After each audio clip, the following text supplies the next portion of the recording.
de maneira breve, mas ainda assim uma reflexão profunda sobre um lar governado pela palavra de Deus. Um lar governado pela palavra de Deus. Nós vamos ler o texto de Efésios a partir do capítulo 18. A partir do capítulo 5, verso 18. E a partir desse versículo nós vamos extrair algumas lições sobre o que significa isso, um lar governado pela palavra de Deus. Todos nós, a gente falou aqui domingo passado, queremos, desejamos que o nosso lar seja abençoado pelo Senhor. Todos nós queremos isso. Mas como então ter um lar que seja governado pela palavra do Senhor, para que nesse lar haja sim a bênção do Senhor? À luz do texto de Efésios, a gente pode extrair algumas lições. Diz assim a palavra do Senhor a partir do verso 18: E não vos embriagueis com vinho, que leva à devassidão, mas enchei-vos do Espírito, falando entre vós com salmos e cânticos espirituais, cantando e louvando ao Senhor no coração, e sempre dando graças por tudo a Deus, o Pai, em nome de nosso Senhor Jesus Cristo, sujeitando-vos uns aos outros no temor de Cristo. A gente vai parando, tá? À medida que a gente for progredindo na leitura, a gente vai parando para poder ganhar tempo, visto que normalmente pela manhã nosso culto ele tem um horário mais reduzido. Então eu vou fazer dessa forma para a gente ganhar tempo. O que Paulo está dizendo aqui para nós? Para não se embriagar com vinho, mas o que isso quer dizer? É a bebida que ele está se referindo?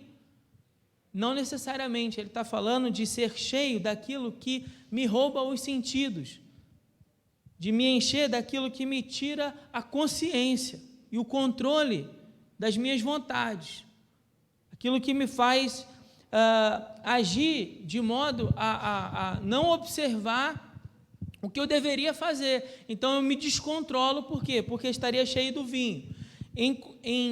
Na contramão, em contraste com isso, se de um lado eu me encho daquilo que me entorpece os sentidos, aquilo que me rouba a razão, eu devo me encher do Espírito Santo. Na carta similar, que é a carta aos Colossenses, Paulo vai, nesse mesmo momento do texto, se você olhar lá Colossenses capítulo 3, você vai ver que o texto é muito parecido. Ele vai dizer assim: seja cheio da palavra de Deus, que a palavra de Deus habite ricamente em você. Então, o que significa isso? De um lado, ser cheio do vinho, ser embriagado do vinho, daquilo que me rouba os sentidos, aquilo que só alimenta a minha carne. Mas do outro lado, eu devo ser o quê? Cheio do Espírito Santo de Deus, ser cheio ricamente da palavra de Deus. E ser cheio do Espírito Santo significa que eu vou falar entre meus irmãos, entre as pessoas com salmos, cantar cânticos espirituais. Então, falando, cantando, louvando e sujeitando-se. Ele usa 4 verbos no gerúndio, dando uma ideia de ação continuada. Que ações continuadas são essas? Guiadas pelo Espírito Santo de Deus. Ações movidas pelo Espírito Santo de Deus. Que ações são essas? Falar com salmos, cantar cânticos espirituais, louvando ao Senhor no coração e me sujeitando. Se tivesse só o falando, se tivesse só o cantando e o louvando, estava certo para a maioria dos crentes. O problema é o se sujeitar. Por quê? Porque a nossa sociedade hoje ela é tão adoecida na sua rebeldia que ela não aceita uma ideia de submissão. Então, quando nós na igreja falamos sobre se sujeitar, se submeter a alguém, é quase que um pecado. Por quê? Porque eu não vou me sujeitar a ninguém. Eu sou dono do que eu mesmo faço, então eu não preciso me subordinar a ninguém. E a gente vive numa sociedade adoecida, que não se sujeita a Deus, que não se sujeita aos princípios bíblicos e, por consequente, também não se sujeita na família. Porque, olha só, a partir do momento que Paulo fala sobre ser cheio do Espírito Santo, na continuação do texto ele vai falar sobre a vida no lar. E não é à toa. Por que Paulo está falando sobre uma vida cheia do Espírito e, em sequência, ele fala sobre a casa, sobre a família? Por que ele faz isso? Porque veja só, irmãos, se eu estou buscando viver uma vida cheia do Espírito Santo, ato contínuo, esse ser cheio do Espírito precisa transformar as minhas relações na minha casa, precisa transformar as minhas relações na minha família. Ser cheio do Espírito Santo, à luz da palavra de Deus, não significa sair no meio da igreja numa espécie de histeria emocional. Pode abaixar um pouquinho, Denise, para mim, por favor?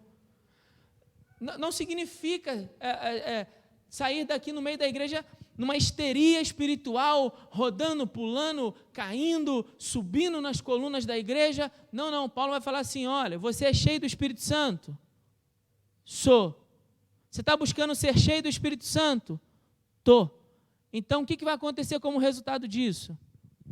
Você vai chegar em casa e as relações de você com a sua família precisam ser transformadas. A relação de você com a sua esposa, a relação de você com o seu marido, a relação dos pais com os filhos e a relação dos filhos com os pais, se são cheios do Espírito Santo, precisa ser mudado. É isso que ele está dizendo. Então veja, ser cheio do Espírito, agora você vai sair aí rodopiando, pulando, babando. Não. Você vai sair daqui cheio do Espírito, vai chegar em casa e a sua relação com a sua família precisa mudar. Amém? Por quê? Porque ser cheio do Espírito Santo significa que você vai ter a consciência de Cristo, de que você precisa se submeter na sua família. O que significa sujeição no lar? Porque ele fala sobre se sujeitarmos uns aos outros, e na sequência ele vai dizer, verso 22, mulheres, cada uma de vós seja submissa ao marido, assim como ao Senhor. Pois o marido é o cabeça da mulher, assim como Cristo é o cabeça da onde? Da igreja, sendo ele mesmo o salvador do corpo. Por que ele está dizendo isso? Irmãos, vamos entender isso, para a gente nunca mais pensar que esse texto fala de machismo. Tá certo? Lá fora vão dizer que a Bíblia é machista, porque está falando que a mulher deve se submeter ao marido. Para a gente entender esse texto e nunca mais pensar isso, vamos pensar o seguinte. Lá antes de criar Adão e Eva, na eternidade, tá certo? Deus decidiu que criaria o homem e que o homem pecador iria ser redimido pelos seus pecados através da obra de Cristo. Pela obra de Cristo na cruz, Deus então criaria um povo separado, lavado e remido pelo sangue do Cordeiro, e esse povo seria seu, e esse povo permaneceria com ele por toda a eternidade. Deus tomou essa decisão antes de criar o homem. Então, o que aconteceu primeiro? A decisão sobre o que será a igreja ou a decisão sobre o homem vai casar com uma mulher? O que vem primeiro? A igreja, não no sentido da gente vir para cá, tá certo? Mas na concepção da eternidade, a igreja acontece primeiro e depois a família. Porque a família, ela vai ser um reflexo, um espelho do que Deus desejava fazer por meio de Cristo. A família, homem, mulher e a sua prole, refletem o que Deus faria à humanidade por meio de Cristo.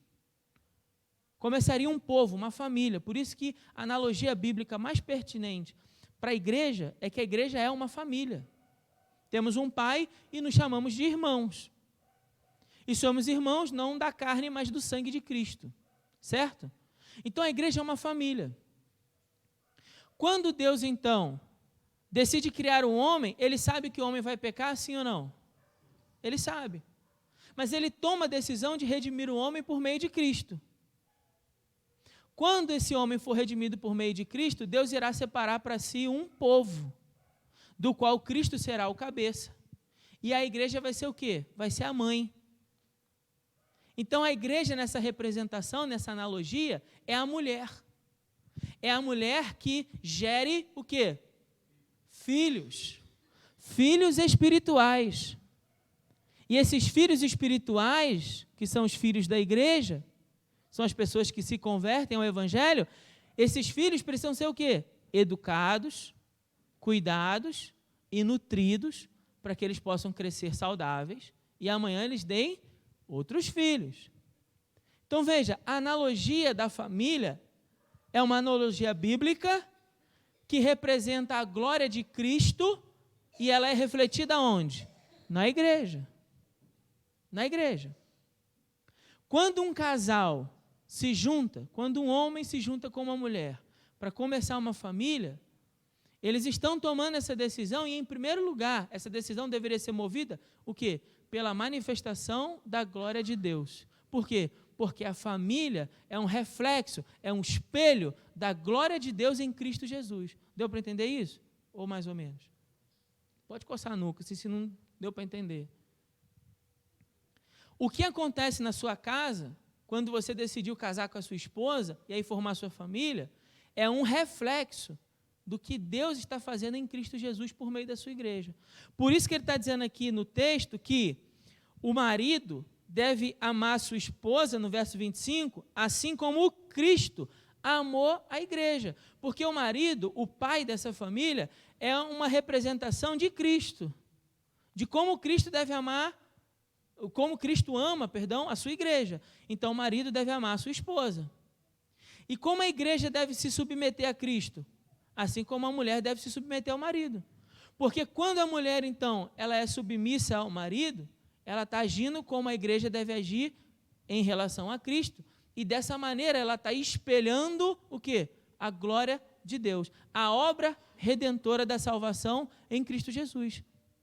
Percebe? Não tem a ver com machismo. Tem nada a ver. Não é um demérito a mulher ser submissa ao seu marido. Porque ela entende que o lar dela é uma representação do que Deus está fazendo em Cristo. Então, se o meu lar é um espelho da glória de Deus, não há problema em que eu me submeta ao meu marido, porque nesse lar governado pela palavra de Deus, o meu marido deve representar a Cristo, eu devo representar a igreja, e os nossos filhos devem ser como aquelas pessoas que ouvem o Evangelho e vêm a Cristo por meio de ouvirem o Evangelho. E eles vão ser criados no temor do Senhor. Deu para entender? Sim? Ficou claro a analogia bíblica? O que está acontecendo, então, antes de acontecer a sua família, é Deus decidindo salvar os pecadores. Quando você se juntou com seu marido, eu sei que você estava pensando só no amor que você sente por ele, e ele só no amor que sentia por você, e na vontade que os dois tinham de se relacionar e de construir uma família, mas, na verdade, quando vocês tomaram essa decisão, biblicamente falando, o que aconteceu naquele momento é que vocês tomaram a decisão de se unir, mas que dessa maneira a glória de Deus pudesse ser refletida por meio dessa casa, dessa nova família que está se formando. Porque isso representa a obra salvadora. Seus filhos irão aumentar o número de adoradores de Deus sobre a terra. A gente falou isso aqui domingo passado. Por quê? Porque seus filhos, nesse lar governado pela palavra de Deus, serão criados no temor do Senhor. Lembram que eu disse que esse mesmo chamado para multiplicar os adoradores sobre a terra é o chamado de Deus sobre a igreja? Lembram que eu disse isso? Como é que a igreja vai multiplicar o número de adoradores sobre a terra? Levando os perdidos a Cristo. Quando a igreja leva um perdido a Cristo, o que ela fez? Ela gerou um filho. Um filho. Quando a igreja leva um pecador a Cristo, ela gerou um filho. Dá para deixar esse filho para lá? Não dá. Muito bem, é isso mesmo, criança. A criança falou com mais convicção do que vocês dois. Mas é isso mesmo, não dá para deixar o filho para lá. Então, a igreja vai fazer o quê? Vai cuidar, vai nutrir, vai educar, para que esse novo filho possa crescer forte, saudável na presença do Senhor. O meu lar espelha a glória de Cristo. Quando o quê? Primeiro, quando a mulher, ela vai se submeter ao seu marido, ela vai se sujeitar ao marido. Ela vai ser subserviente? Não estou falando de subserviência. Estou falando de submissão, é diferente. Submissão é estar né, abaixo da missão, auxiliando para que o marido cumpra a missão. Porque a missão do marido, ele fala no verso 25, a missão do marido é amar a sua esposa assim como Cristo amou a igreja. Então o marido deve amar a sua esposa, um marido cheio do Espírito Santo, ele vai buscar amar a sua esposa como Cristo amou. E como é que Cristo amou a igreja? Cristo se sacrificou pela igreja. Cristo se doou pela igreja. Cristo amou a igreja e santificou a igreja. Cristo zelou pela igreja. Cristo cuida da igreja. Cristo provê sobre a igreja, sim ou não? Cristo direciona a igreja, sim ou não? Cristo protege a igreja, sim ou não? Assim deve ser o marido. O marido cheio do Espírito Santo. Não é aquele homem que vai levantar aqui na igreja, vai sair rodando, pulando, e dando um cambalhota, e babando, e subindo na coluna. Não, não. Você é cheio do Espírito Santo, marido? Sou? É? Sim. Sentir firmeza em vocês, não. Se você é um marido cheio do Espírito Santo, você vai sair daqui, vai chegar em casa e vai amar a sua esposa como Cristo amou a igreja. Você vai zelar pela provisão da igreja, da sua mulher. Já está até confundindo tudo. Mas é isso. Você vai zelar pela provisão, você vai zelar pela proteção, você vai zelar pela direção do lar. E a mulher? A mulher vai ter alegria em se submeter a esse marido, sim ou não? Vai ficar difícil ser submissa? Vai não. Você vai falar de machismo no meio disso? Duvido, minha irmã. Não vai, não. Mas você vai se submeter. Domingo que vem, a gente vai falar de quando a mulher ela é crente e ela é submissa, mas o marido não é crente. Então, as irmãs que têm marido que não são convertidos, venham domingo que vem, tá bom? A gente vai tratar só desse assunto, mas hoje não. Hoje é importante que você entenda isso, a submissão da mulher reflete a submissão da igreja a Cristo. Irmãos, faz sentido nós como igreja tomarmos o papel de Jesus e falar assim, não, a partir de agora a gente não precisa mais seguir o que Jesus falou, não. Vamos fazer por nossa conta? Faz sentido como igreja? Assim também a mulher não deve agir em casa. Ela deve sentar com o seu marido e conversar, para que haja uma unidade ali no pensamento. E a submissão, a direção, a decisão final da condução da família está nas mãos dele. Pastor, mas meu marido não é crente. Vem domingo que vem que a gente vai falar sobre isso. Hoje eu estou falando do marido que é crente, do marido que é cheio do Espírito Santo. Então ele vai guiar a família, ele vai conduzir a família. E a esposa vai se submeter a esse marido. Verso 26, ele vai falar, a fim de santificá-la, tendo-a purificada com o lavar da água pela palavra. Então, como é que o marido, então, vai levar a sua esposa a uma vida mais santa? Brigando dentro de casa? Guerreando dentro de casa? Dizer, não, isso aqui é você que tinha que fazer, é sua obrigação. Não, ele vai levar essa santidade para a esposa por meio do quê? Da palavra. Da palavra. Amor, senta aqui, vamos ler esse texto. Veja o que esse texto diz. Como é que a gente pode trazer esse texto para a transformação da nossa casa? Que transformação esse texto está propondo para a nossa família? E por meio da palavra, santificar a esposa. Você, marido, você deve chamar sua esposa para orar. Você deve chamar sua esposa para ler a Bíblia junto com você. Você deve zelar pela santidade da sua esposa, assim como Cristo zela pela santidade da sua igreja. E aí a esposa também, submissa, compreendendo que o papel da condução da família está sobre o cabeça, sobre o marido. E então ela se submete, ela auxilia na missão, ela não fica de braços cruzados, só esperando ver o que vai dar, não. Não, submissão não é isso não, irmã. Submissão não é omissão, minha irmã. Não é omissão. Submissão é você auxiliar, é você ajudar para que o marido consiga cumprir a missão de levar a família na condição do caminho do Senhor. Então você vai auxiliar ele, você vai ajudá-lo. O que mais o texto diz? Ele fala no verso 28, assim, o marido deve amar sua mulher, como ao próprio corpo. Quem ama a sua mulher, ama a si mesmo. Repito, quem ama a sua mulher, ama a si mesmo. Se você não trata bem sua mulher, é porque você não ama você mesmo. Pois ninguém jamais odiou o próprio corpo, antes alimenta-o e dele cuida. O marido deve cuidar da esposa, deve alimentá-la, não apenas fisicamente.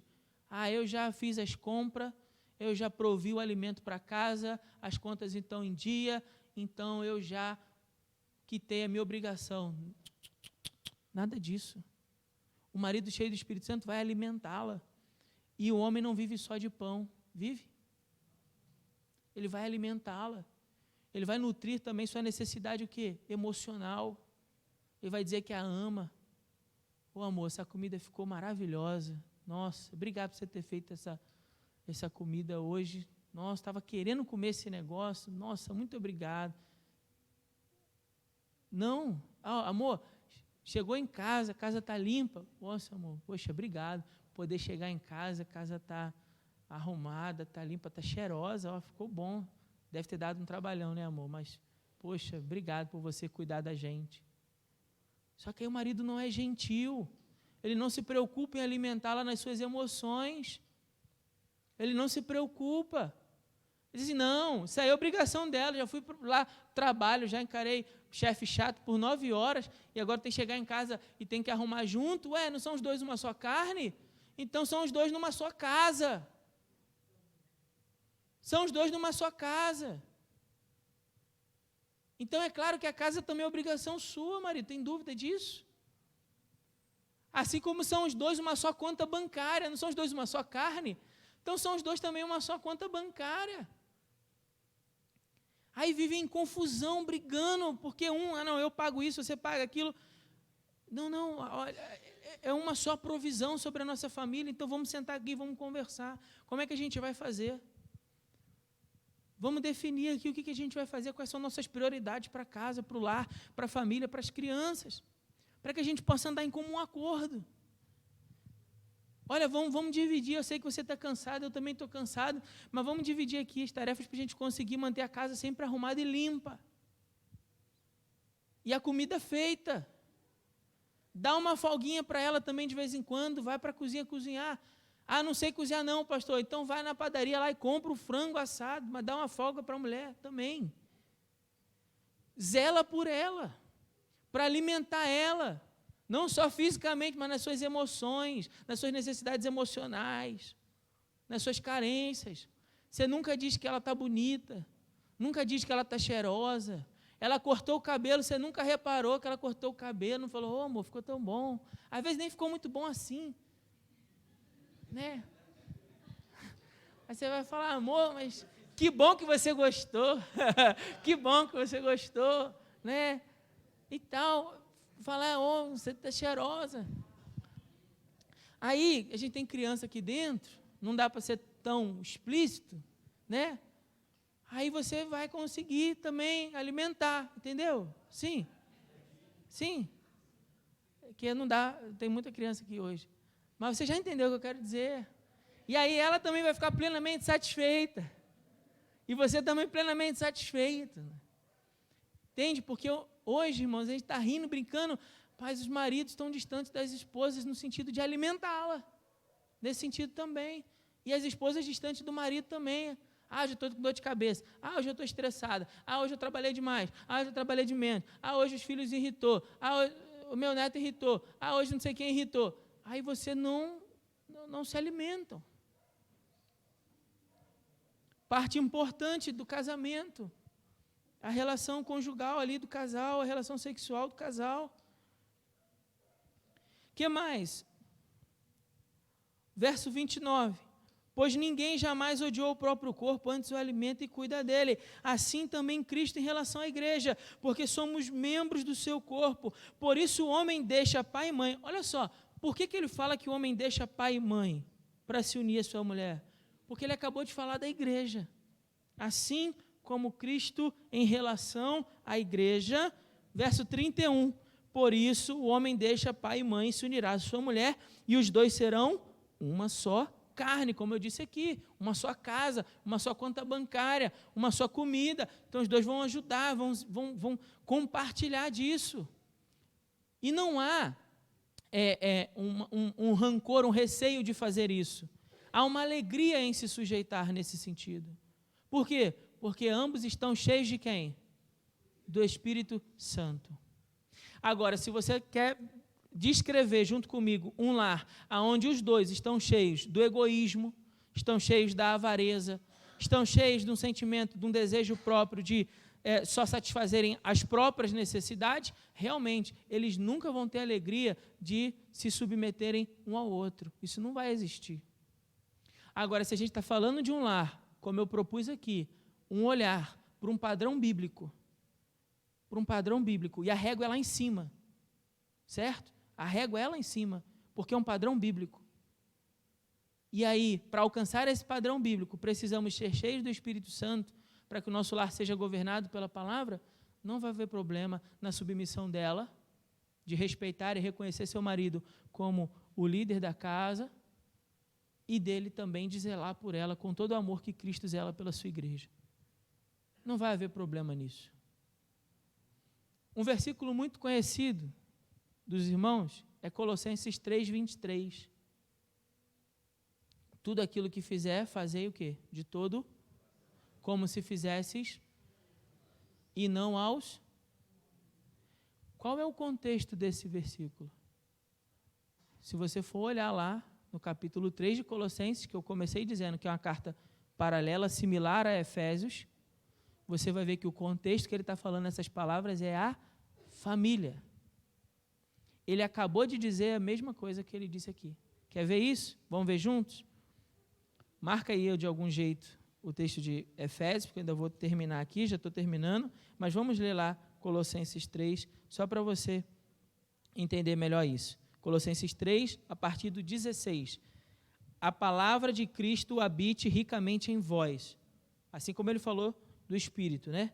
A palavra, com toda sabedoria, ensinai e aconselhai uns aos outros, com salmos, com cânticos espirituais, louvando a Deus com gratidão no coração. Igual ou não? Sim? Verso 17, e tudo quanto fizer, quer por palavras, ações, fazei em nome do Senhor, dando graças a Deus por ele. Verso 18, mulheres, cada uma de vós seja submissa ao próprio marido, como convém no Senhor. Marido, cada um de vós ame sua mulher e não a trate com aspereza. Filhos, obedecei em tudo a vossos pais, pois isso é agradável ao Senhor, e pais, não irriteis vossos filhos, para que eles também não fiquem desanimados. Verso 22, escravos, obedecei em tudo a vossos senhores deste mundo, não servindo só quando observados, como quem quer agradar aos homens, mas de coração íntegro, temendo o Senhor. E tudo quanto fizerdes, fazei de todo o coração, como se fizesses ao Senhor e não aos homens.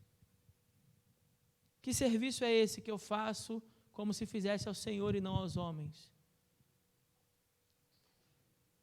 O serviço na família. Está falando da casa. Está falando do marido, da mulher. O pastor falou do escravo aqui, sim, porque naquele período histórico a gente está falando de pessoas que tinham escravos trabalhando no ambiente do lar. É como se hoje ele falasse da doméstica, por exemplo, que trabalha na casa ali, limpando, ou fazendo comida, ou auxiliando assim a mulher, né, e ao homem também. Então ele está falando do ambiente do lar, da casa, cheios do Espírito Santo. E depois ele vai dizer, no capítulo 5, para a gente terminar,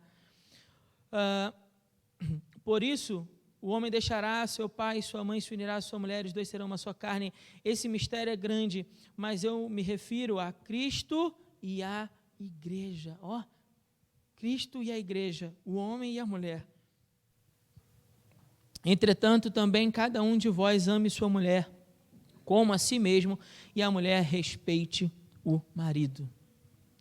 Vou ler de novo o verso 33, para a gente encerrar hoje. Entretanto, também, cada um de vós ame a sua mulher assim, como a si mesmo, homens, né, para os homens, e para as mulheres, e a mulher respeite o marido.